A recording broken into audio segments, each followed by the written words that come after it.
Goeiemôre. Ons preektema vandag is die vraag, is jy lig? En ons gaan lees uit Efesiërs 5 vanaf vers 6 tot vers 14. Kom ons bid saam. Here Jesus, baie dankie vir 'n nuwe dag. Dankie vir die goedheid, die genade, die troue liefde. Dankie vir die natuur daar buite wat die lof besing, vir die son wat skyn, vir 'n nuwe dag. Bid ook vir hulle wat swaar kry, wat nie 'n lekker dag beleef nie. Ja, Here, die wêreld is 'n moeilike plek. 'n Plek met dood en hartseer, en ons vra dat U ook daar sal ingryp. Here Jesus, wees met elkeen wat vandag hier luister. Ek bid ook vir hulle wat siek is, en dan wil ek ook dankie sê vir hulle wat in hierdie week verjaar. Amen.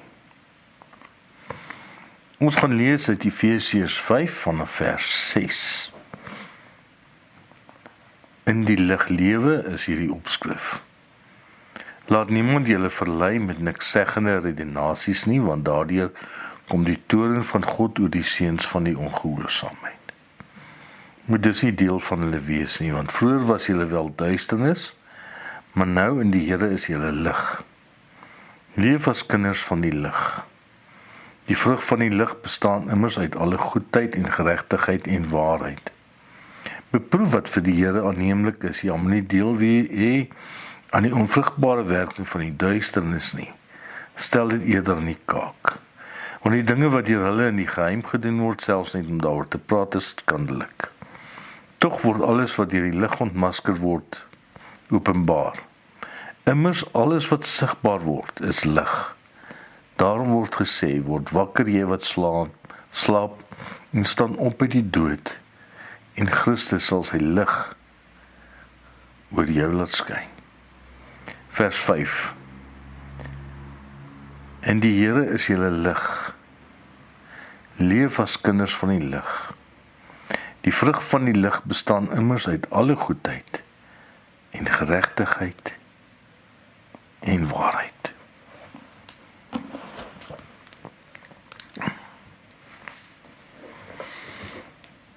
Is jy lig?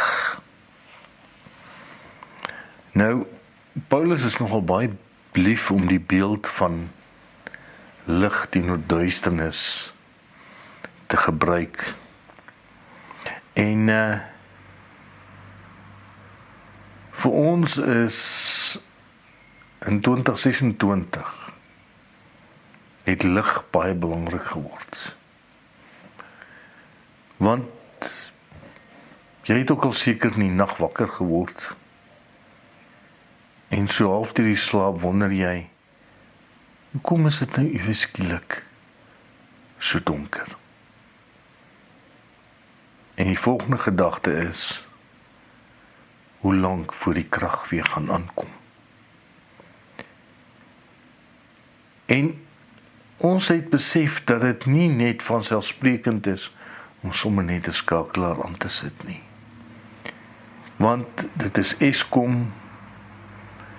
Ja, ons het lanklaas beurtkrag gehad, ons is dankbaar daaroor, maar dan hoor ek dat Ekurhuleni gaan moontlik gethrottel word oor biljoene rande se skuld aan Eskom. Ja, dit is nie lekker om sonder krag te sit nie. Nou gelukkig het ek, waar ek hier sit, het ek nog krag. En as die krag sal afgaan, het ek daarom nog batterykrag in my kamera. So kom ons los eers bietjie vir kragonderbrekings en bepaal ons by Efesiërs 5. Maar dit wat Paulus hier vir ons vertel.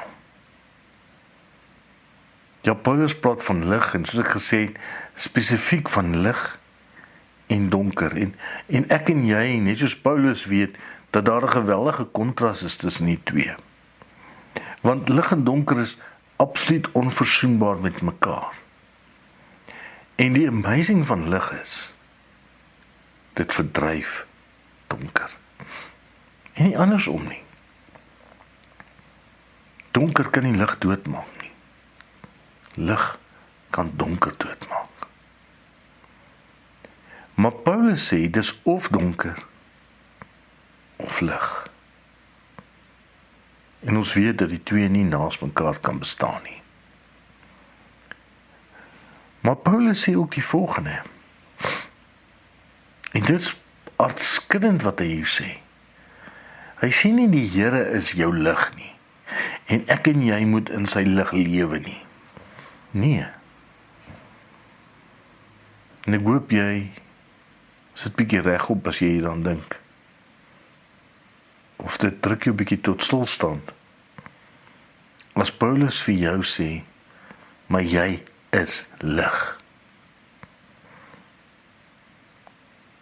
Dit is 'n dramatiese verskil wat God in ons lewens kom maak. Daardie dag toe die Here jou in jou lewe ingekom het en die Heilige Gees beheer jou lewe oorgeneem het lig in jou lewe gekom.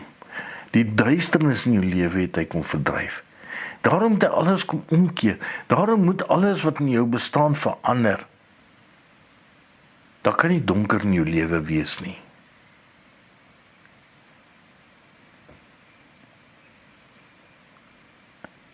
Ons is nie soos lig nie, sê Paulus. Paulus sê, in wese is jy lig. Lig wat 'n verskil maak. Wat dinge anders maak, meer aangenaam maak. Kyk, daar's alom niks lekkerder. As jy in die donker sit, nie krag kom aan nie. En dit moet jou identiteit in Christus wees, want dis wie jy in Christus is. Nie ligter of beter as wat jy is nie, was nie. Jy moet lig wees. Jy is lig. En dan sê hy, as jy lig is, dan moet jy 3 eienskappe hê. En hy gebruik 3 ou Bybelse terme, wat uit die Ou Testament uitkom. Hy sê, ons lewe word gekenmerk met alles wat goed en reg en waar is. En hierdie 3 woorde het goed, reg en waarheid die lewe van 'n gelowige beskryf. Dit is die kenmerk van iemand wie se lewe totaal en al aan God oorgegee is. En dit is wat jou uniek moet maak. En goed, reg en waar is baie skaars vandag. Wanneer laas het jy iemand gesien wat iets goeds is? Almal van ons is min gepla oor wat reg is. Kyk hoe word die reg verdraai. En baie keer gaan mense net uit oor wat is daarin vir my. En die waarheid, kyk maar na die Matlanga kommissie.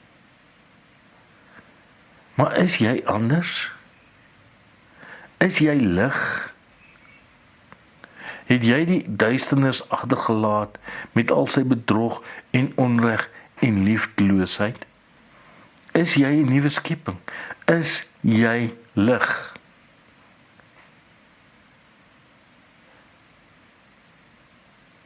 Want as jy lig is, dan is jy vir die Here aanneemlik.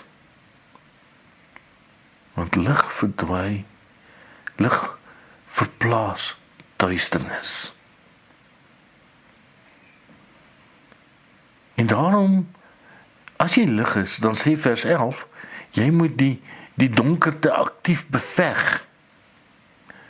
Jy moet jou lig laat skyn, sodat die duisternis al meer kan wyk.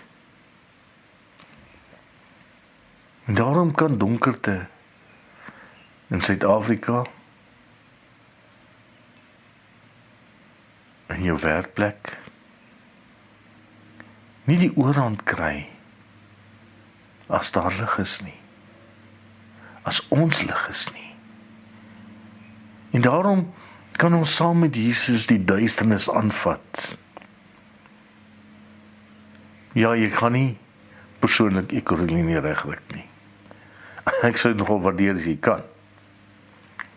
Maar een mens kan 'n verskil maak met die donker toestande. Begin sommer in jou eie huis 'n verskil maak. Nie laat die donker julle daar oorweldig nie. Laat jou lig helder skyn, sodat jou lewensmaat en jou kinders, jou kleinkinders weet waar jy staan. Sodat almal kan sien dat jy lig is. En dit is net die begin. Jy kan dit verder vat. Laat alles wat goed en reg en waar is, jou visie en jou missie wees. En leef tot eer van God. Dis wat God van jou verwag. Is jy aktief lig?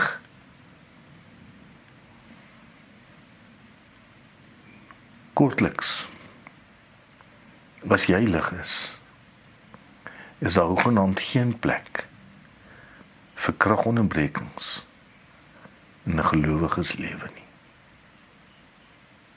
Amen. Here, help ons om lig te wees in 'n donker wêreld.